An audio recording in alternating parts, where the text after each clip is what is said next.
I think you should start. You're going to New York, I know, after this. I think you should start telling people the truth that you were a trainer at the gym. And the casting director came in for a workout and saw what you had to offer and said, you've got to try out for a speaking part. You've really got to stop just being a model in the background. You've got to try out for a speaking part. Good morning, Devin in Santa Monica. Go ahead. You're on with Rob Pattinson. Oh, my God. Hi. So I just wanted to say that you were such an awesome Edward Cullen. Oh, thank you. In Twilight. Just in Twilight. As opposed to at the pub. Or what? As opposed to at the local kookaroo.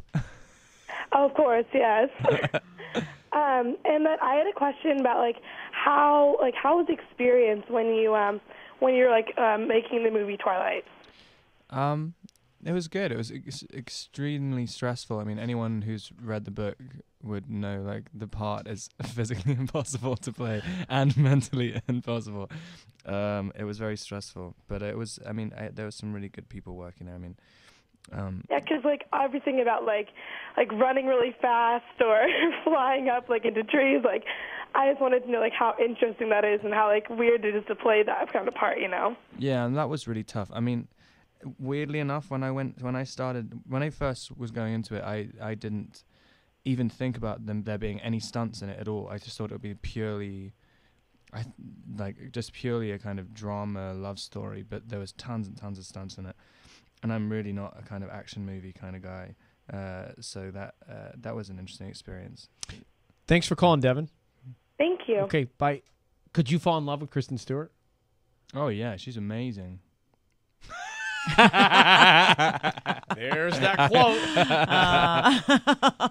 I just like making her life really difficult. Well, I mean, it's and help us understand it. And you said that you said earlier that you're not really an actor, but it's got to be bizarre to sit with this girl, a beautiful girl, and develop this type of chemistry, which we all sort of look for in real life. Have that instant chemistry, and then not develop feelings for her. Yeah, it's really strange. Well, you do though. You do but then when it's funny how, that's the damage you have for trying to do anything real in acting. You kind of, you leave jobs with both people feeling like they have no idea who the other one is, and they're just it's this horrible experience afterwards. But it's weird. It's like being at a funeral when you're I remember I was with a friend of mine when we first started acting. And there was at this funeral, and there was a guy giving a really moving speech. Everybody's crying in the audience, and then we kind of look at each other to see if we're crying, and then burst out laughing because it's are you going to use this? You can use this material, and it's and your life just becomes this bizarre thing. Was her boyfriend around when you?